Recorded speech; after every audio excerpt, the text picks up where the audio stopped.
Y GATE is important for MPhil और master admission.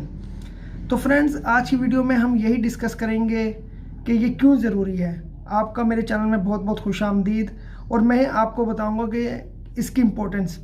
Gate एक general test होता है, जनरल ग्रेजुएट टेस्ट। इसका ये होता है कि आपने बैचलर अपनी कंप्लीट कर ली है तो ये लाजमी देना पड़ता है। ये क्यों देना पड़ता है? अगर आपको एडमिशन चाहिए।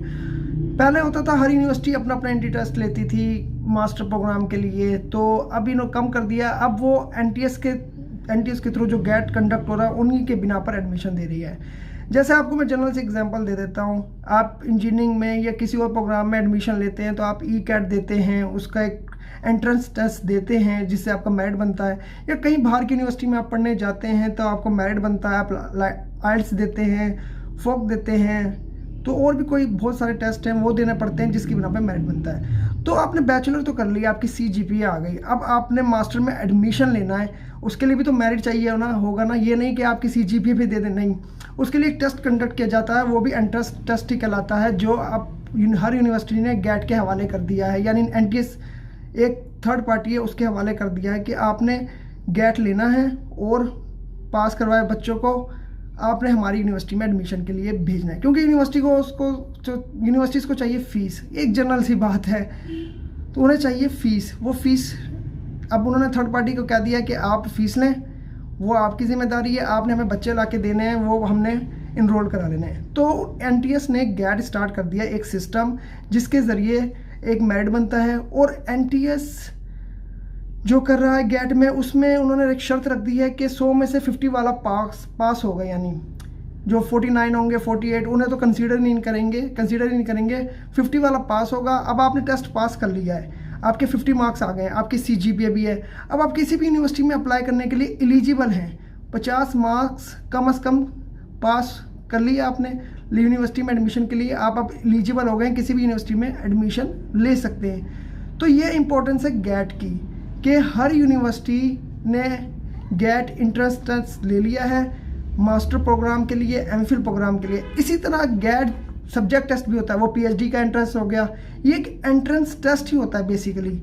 मेरिट बनाने के लिए हर यूनिवर्सिटीज़ NTS को उन्होंने वो कर दिया कि आप एक कंडक्ट करें टेस्ट जिसकी बिना पर मेरिट हम बनाएंगे।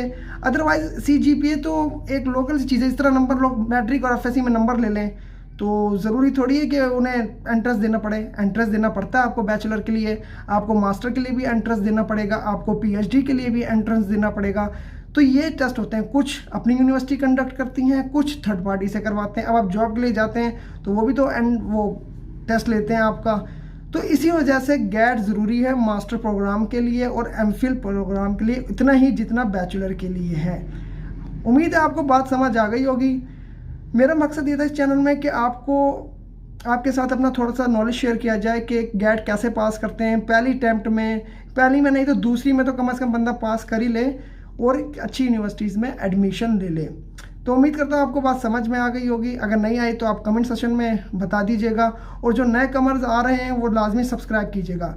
और MCQs की फिक्र ना करें, टेस्ट होने से पहले मैं आपको हर तरह की चीज़ बता दूंगा कि आपने वर्बल कैसे सॉल्व करने, एनालिटिकल कैसे सॉल्व करने, मैथमेटिक्स कैसे सॉल्व करने।